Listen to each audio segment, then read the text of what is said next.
Slam Pigs Cruise Control, episode number 23, here live for you guys, ladies and gentlemen.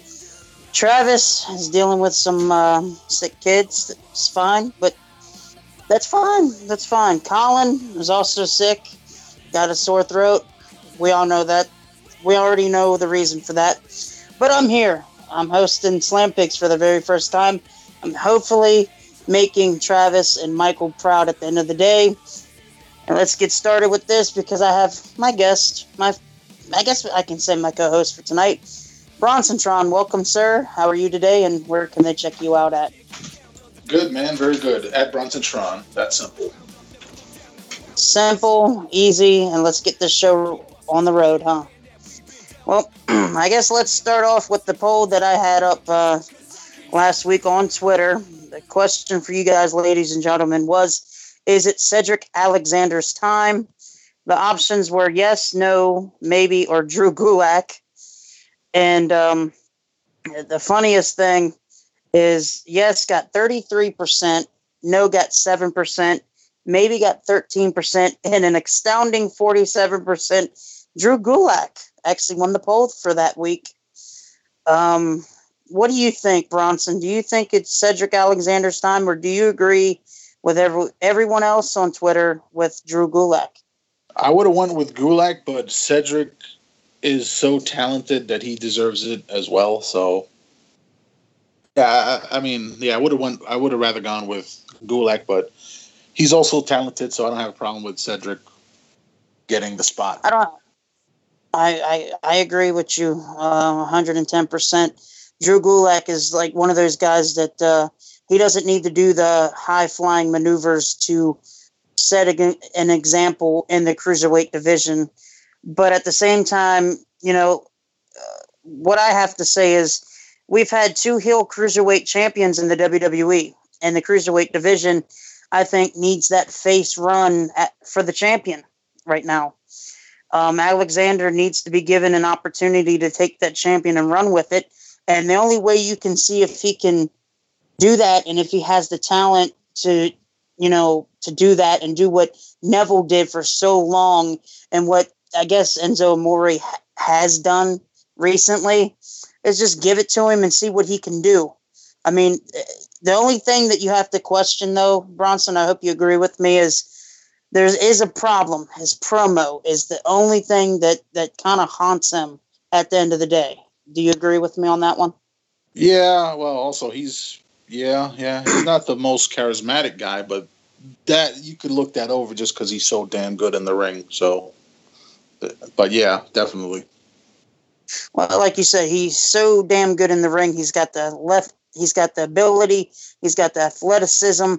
The promos is the question. The difference between Cedric Alexander and the heel guys that had held the belt for so long, Neville and Enzo, is they've had everything. They've had the promos. They're decent. Neville's great in the ring.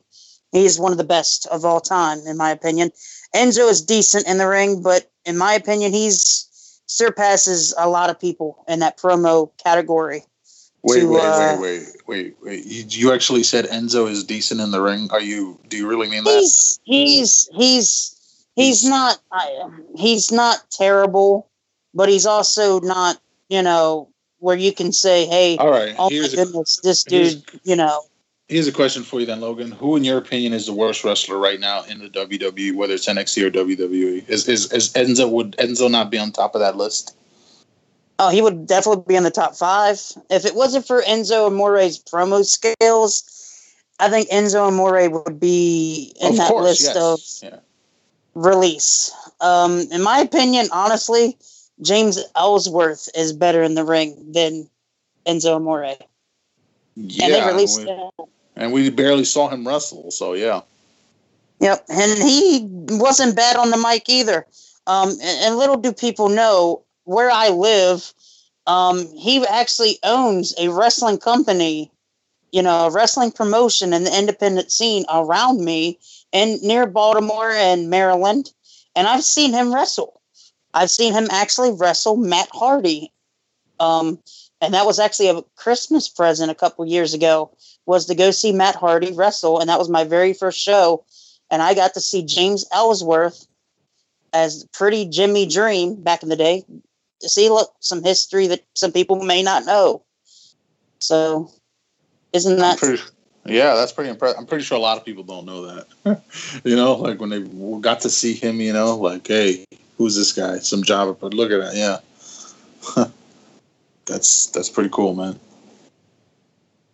Yeah, I mean, to me, James Ellsworth was one of those guys that you could put in a category that him being in the WWE and what he did with Braun Strowman when he was jobbing, he deserved to be given an opportunity, and the fan base saw that, and he was given that opportunity to see what he can do. And unfortunately, the release happened. And a lot of people petitioned to him for him to come back. So you never know. You never know. Yeah, I think he kind of ran its course, but yeah, it's still, either way, it was impressive that he was in the WWE for as long as he was. You know what I mean? That exactly. The way he looks and everything. I mean, like, oh. But one thing that is the stupid, and I'm sure everybody's had this theory already, is why didn't they release him after Carmella cashed in? I mean, that's just weird. Question. That would have made sense. But then again, who knows when the hell she's going to even cash in? Well, that's the top question that's on everybody's mind is when. It's not if, it's when.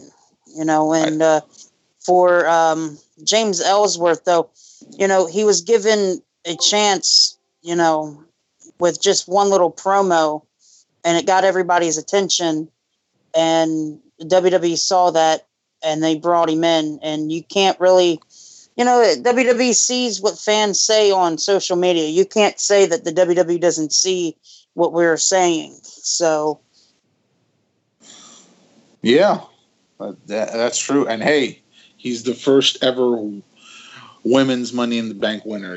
Not many people can say that either. Yeah, the first ever women's Money in the Bank winner. Yep. But on to the 205 Live results. Well, actually, first off, I do have a new poll up for you guys, ladies and gentlemen. People are already on top of things.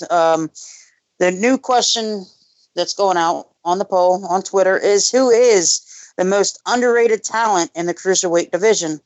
The options are Grand Metalik, Mustafa Ali, Jack Gallagher, or Tony Nese. So you guys go vote on Twitter now on Logan Myers at Logan Myers 144 today. And let's get to the road here. Bronson, I know you don't watch 205 Live. You've never ever watched an episode. So basically, I'm going to be jumping in here, telling you a review by myself, but I will be giving you questions on certain performers in the division to see what you think. Tonight, the very first match that happened was Kalisto and Grand Metalik versus the Brian Fucktard and Jack Gallagher. And not the best tag team match, but you can also say not the worst tag team match. My question is, what for you, Bronson, is why is Jack Gallagher with the Brian Kendrick, and why does he keep losing? Oh, I see. How long has I don't watch it. So how long have they been together? Did they just put them together, or it's what? Been a couple months that they've been together. It's a questionable reason why. I still question it. To me, I don't know why. I don't understand it. There's really no good reason for Jack Gallagher to be with him. He doesn't need that's weird. The Brian Kendrick. No, doesn't make Because sense. in the long run, it doesn't make sense. Jack Gallagher's talented. He's not bad on the mic either. For what it's worth. He's talented in the ring. He's wearing a suit when he wrestles, which is... I don't like that. I think that's ridiculous. Yeah, me, Travis, and Colin actually questioned that the very first match that he performed on with the suit. Yeah, really? It's rubbing off on me now. I mean, it kind of makes him stand out differently than being in a different... he looks less generic, I would say, than when he just wrestled in it. So there's that. Exactly. It kind of gives him a more unique style than what other people wear. So, but for me, it's just I don't understand the pairing. This match was a no contest, unfortunately, and then they attacked Kalisto and Grand Metalik and basically destroyed them with steel steps and stuff. I just don't see what's next. Like that's the question. Like where's this going? Do we? Is there? Like I don't get why they have to keep pushing them so hard in order that this feud or whatever the storyline that they're trying to push. I don't understand. Everybody knows that have listened to the show since day one. I am not the biggest Brian Kendrick fan. The Brian Fucktard. I'm not at all a fan. I don't see why they showcase him so much. If you really want to showcase the talent of cruiserweights, to me, you need to showcase a guy like Tony Nese, who is so underrated. And that's why I put him on the poll. Mustafa Ali, underrated, wasn't on the show. Akira Tozawa, who wasn't on the poll, but he is so underrated. There's so much talent in the cruiserweight division who can go in the ring. Some of them can talk, some of them can't. But I don't know why they're pushing the Brian Kendrick so hard. I don't know. Well, I think because WWE fans know him. They're still watching from back then. Longest reigning tag team champions, him and London. So, and then when he came back as the Brian Kendrick, so that's the only thing I can think of, maybe. I don't know why. Now, here's a question for all you Cruise Control and 205 Live fans that's listening right now. Hit me up on Twitter at Logan Myers 144. Let me know. Tell me, why does the WWE keep pushing the Brian Kendrick? I want to know. Speaking of people who are missing, where the hell is I keep going. I've said this one before. Where the hell is TJP? Where the hell is Lince Dorado? Where the hell are these people? That's a good question. TJP is just like fell off the face of the earth unless you're on Twitter and you want to just see how exactly. Ass he is. He really just does. He's an ass on Twitter. If you go and look, yeah. To me, he's not even playing a heel. It's just he comes off as just a total prick to even fans. Like, fans just don't understand why he acts like the way he acts, and he's one of those people that will talk shit, that will give their opinion, and their opinion only matters, and nobody else's, comes close. Yeah. Like, he's above you in the long run.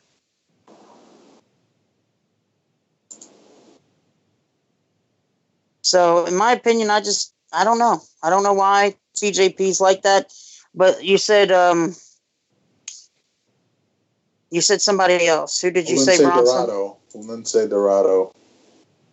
One of the craziest cruiserweights in the division too. He's one of the most high flying.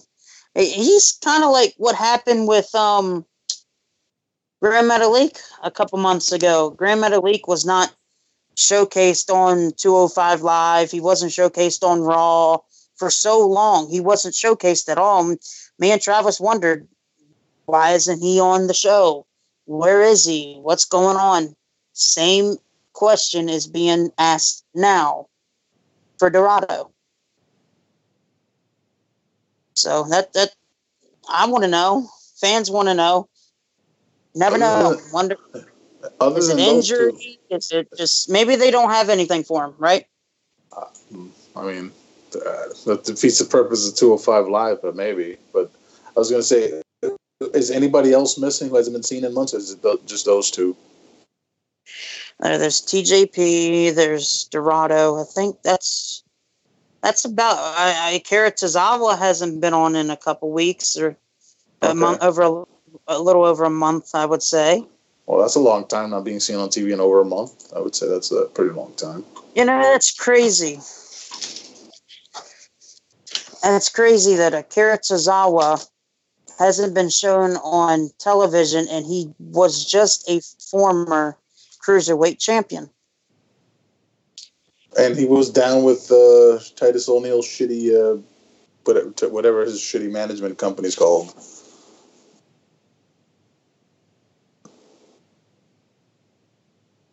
Exactly. And I don't know why. There's questions to be seen, and there's people that want to know where's the talent at. We need to know. What the next match that happened on 205 Live was Hideo Itami versus Colin Delaney in a squash match. Now, I respect. First, go ahead, Bronson. I want your 2 cents. Now, since again I don't watch 205 Live, is this unusual for 205 Live to have fucking squash matches, or is this have they done this before? Like somebody not signed like a Colin Delaney. Well, this has happened before. Cedric Alexander, when he came back from injury, he did have some jobbers he faced. I can't remember who else he faced. I think Enzo Amore may have had a match against a jobber for maybe the first night that he came on 205. I'm not sure. I can't remember. I think that's about it. I think that's the only. I think it's the only 2 that's ever had a jobber match. But I respect the debut of Hideo Itami. To me, I get that you want to push a guy that's coming on the show and you want to push him to be one of the main stars on the division. But to me, you need to put him against somebody who's relevant more to get over that hump right away. That's just me. I don't know, but hey, like I said, I didn't watch it, but I saw it on Twitter. I mean, that GTS looked fucking brutal, though. I mean, wow, the way Colin sold it. Colin sold the hell out of that. Go to sleep. Wow. And it literally looked like he put him to sleep. So yeah, so I don't know. I'd say I agree with you. He should face somebody relevant, but hey, that was a good showing, though. I mean, just the way he killed the man. So I would say that was pretty good. That was a pretty good debut just for that. Yep, I agree with you on that one. What is your thoughts? I mean, how do you push Hideo Itami in the division? Should he go straight to the cruiserweight title, or should he be relegated to just playing jobber matches and slowly do a couple feuds, maybe with a returning Rich Swann or Dorado, maybe? I mean, why wouldn't you put him against Dorado? Here's the main question, I think, for everyone. And everyone can say it on Twitter as well. Should Hideo Itami be face or should he be heel? That's the question. We've seen both sides of him in NXT. The face side really didn't get over as much as everyone anticipated and thought he would. But as a heel, I think he excelled to a certain extent that made him more relevant than before. I know he's injury prone and all that, but at the end of the day, I think as a heel, he would be much better suited as a heel. But there's so many heels right now in the division. I just don't know if they can keep him in the division as a heel. I think they might need that extra face. And while we're on the subject of debuts, Rockstar Spud signed with the WWE to join 205 Live in the Cruiserweight division. Is he going to be a face or is he going to be a heel? That's also another question. If I would have guessed, I'd say he's probably going to be a face, and he can talk, even though his voice and accent is irritating. But he can talk on the mic. He's not bad. Oh, he can talk. He can speak. If any of you ever watched Impact Wrestling, TNA, or whatever you want to call it, if you ever heard him on the mic, he is decent on the mic. He can speak. He can say some words. He's not bad in the ring either. I mean, Yeah. Here's what I think of Kenta. I'm going to call him Kenta, but I think, truth be told, I don't think he should be in 205 Live. I think he should be on the main roster, really, because obviously you saw Raw. He debuted on Raw helping, Balor. So was that just a one-time thing, or maybe they're planning this season? Because he got a pretty good pop. So maybe he'll be cruiserweight champion for a little bit, and then he'll go to the main roster. Because if he's just going to stay in 205 Live, then that's going to be a fucking waste, I think, for Kenta. For Itami, in my opinion, I think you can make him like a transitional wrestler, and you can put him in the cruiserweight division for a little bit, maybe put him in a couple feuds here and there, but then you also want to keep him in the main roster like Raw, SmackDown, and keep him in some of them mid-card to maybe world champion matches. If he was on SmackDown Live, can you imagine the matches against AJ Styles, Nakamura? But on Raw, to me, that's the question I was asking: is he face or heel? I mean, he did say Finn Balor on Monday Night Raw, but if he's on 205 Live, is the way he acted was heelish to me. Was he wanted respect? He demanded respect on 205 Live. So it was different. Like, it was more like he was in right straight down the middle as a face and a heel. You just don't know. That's the only concern that I have. As for Rockstar Spud, I don't know what his name's gonna be. I don't know if it's gonna be Rockstar Spud in WWE. Yeah, because I mean, they seem to be kind of lax on that rule, but yeah, we'll wait and see if he's gonna be able to keep that name. Was that his name before he was in TNA? I can't remember if it was or not. Because if TNA created it, then probably not. I don't know. Yeah. I just there's a lot of questions in 205 Alive right now in the cruiserweight division that you don't know. There's to me way too many heels and less faces right now, and you can really say that's the problem with that is because of the issue with Rich Swann being, suspended for the allegations and whatever happened with the whole situation that we got into last week on the show. What an idiot, man! That's career suicide. I don't know if he's going to be able to come back from that. I mean, but maybe once it's cleared. But I don't know. I think he kind of fucked himself. That was really stupid. You had a good thing going. What a fucking idiot. Yeah, fuck. Not smart. Not smart at all. Mm-mm.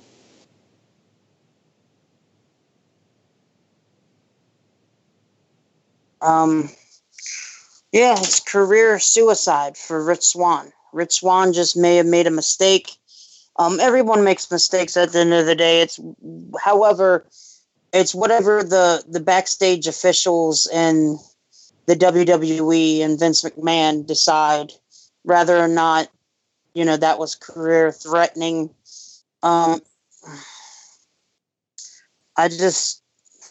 Rich Swann is a talented performer.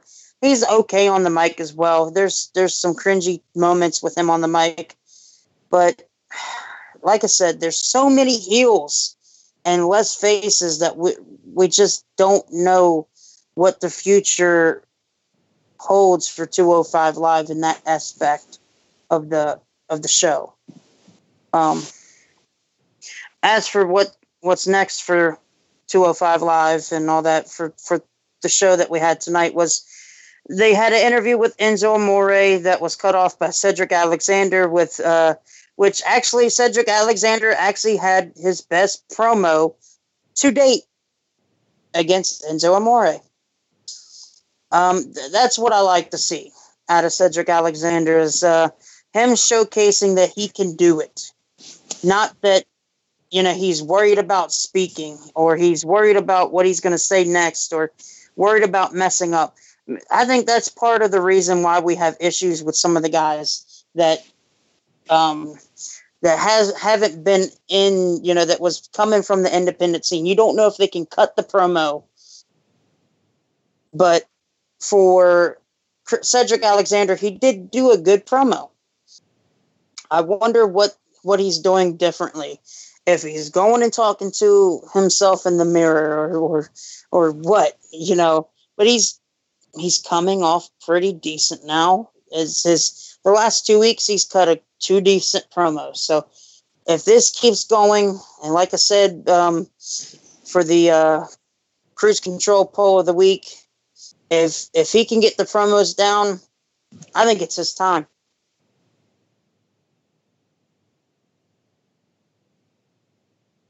What do you think? Yeah, I think so. If he can get the promos down? Well, I think he should still get it, whether he could do the promos or not. Because I feel, here's the thing with 205 Live. I think it should be, I get the promo stuff, but it really should be, they didn't do a good job from when it started, but it should be really more about the wrestling than the promos, I feel. Because at the end of the day, we're watching wrestling. Yeah, I agree with you on that thing that we're asking now. But for the main event for 205 Live, we had Drew Gulak versus Cedric Alexander in a match that was better tonight than it was in the number one contenders match on Raw. That's sad. And this is I'm going to tell you the reason why it was better. And it's not the fact that the different moves or anything like that. It's the fact that if you watch 205 Live, and this is the reason why the cruiserweight matches on 205 Live to me is better. That it's given more time to develop. It's given more time to execute great maneuvers, great matchups, better opportunities. Monday Night Raw, even with a 3-hour show, they're trying to focus on the bigger feuds, the bigger matches, and the 205 Live and sometimes, well, not right now with the women's, but 205 Live in the cruiserweight division is overlooked big time, I think, on Monday Night Raw. Because Bronson, remember when Enzo Amore, when he first came to 205 Live, It was just about all 8-man tag team matches. That's all we got, it seemed like. But and let's not forget he got to close two Raw main events for 2 weeks, I think. Or was it 3? I think it was just 2. It was maybe 2 or 3. He ended Monday Night Raw 2 or 3 times. But to me, that slowly fell flat now. Of course, yeah. And the reason why is because they just don't have the time. Brock Lesnar's on the show. Roman Reigns is on the show. You don't want the Cruiserweight champion to be overlooking the women's champion, the Intercontinental champion, or the WWE champion. And I think that's part of the reason why the matches aren't the best on Monday Night Raw. But the last 2 weeks with the Fatal 4-Ways, we've had some great matches, yes.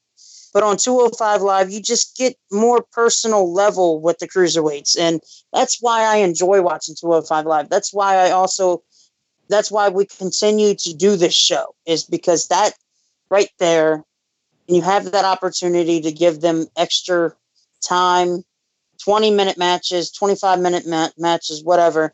They get to do and showcase what they're all about.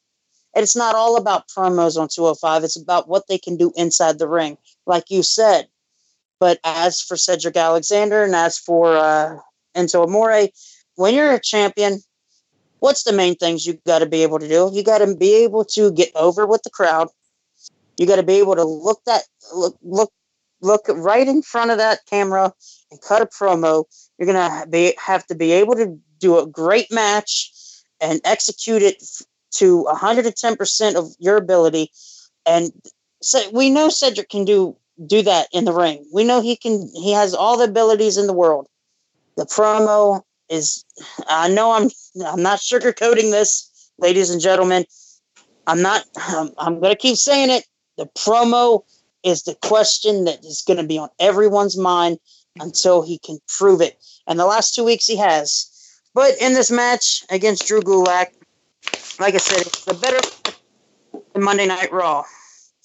But to finish up what I'm saying, it's simple as this. If Cedric Alexander wins the Cruiserweight Championship in the near future, this is a long time coming for a guy who should have won the CWC back last year. Shouldn't have been TJP. It should have been a guy who was the most over with the crowd in that tournament, and that was Cedric Alexander. But you know who originally was supposed to win that? It wasn't TJP. Who was it? Yeah, but he didn't end up signing. But they wanted Kota Ibushi to win, but he wasn't down with signing with WWE. That's another story. I mean, if he would have been in 205 Live, I think... no, he made the right decision not joining. Yeah. A lot of them did make... That was the best decision that they made, was to not go to WWE. But if what's his name? Zack Sabre Jr. He was like, nope. But if those two guys... if those two guys would have went to 205 Live and the WWE and Cruiserweights, I would have to say I think this would be a bigger show, and I think it would get more response. But Cedric Alexander, to me, the crowd knew that Zack Sabre Jr. and Kota Ibushi was not going to sign. So who was the third guy who was the most over? Cedric Alexander, and he didn't win it. And I think this is his time. I think this show right now, 205 Live, and me hosting it, this is the Cedric Alexander Cruise Control. Because this is your opportunity, Cedric. If you actually listen to this show, I don't know if you do or if you don't. But if you do, cut that damn promo. Well, Bronson, I think that's all the time we have for Cruise Control. You can catch me at Bronsontron on Twitter. Well, see, look, you guys, you hear this guy? He's simple. Always simple. Guys, Travis and Colin, hopefully we'll be back next week. I hope you guys enjoyed me hosting this week. You guys can check me out on Twitter at Logan Myers144 and check out Future Wrestling Podcast on YouTube. Go like, subscribe, and enjoy. And as for Slam Pigs Podcast, this has been Cruise Control episode number 23. Number 24 comes at you next Tuesday night, immediately right after 205 Live.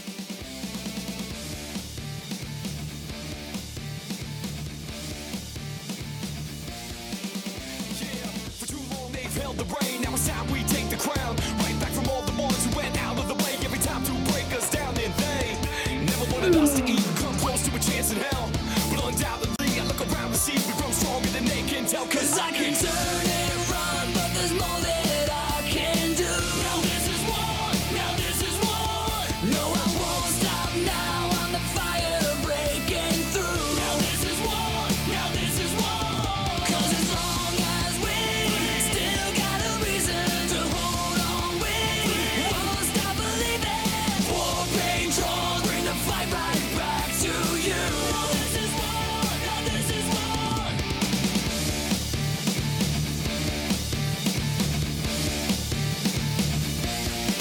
And I can't keep count of the days it's been since we began to build from the ground up, never look down. Now we wound up above all them and they gonna keep us from changing the hand that we've been dealt.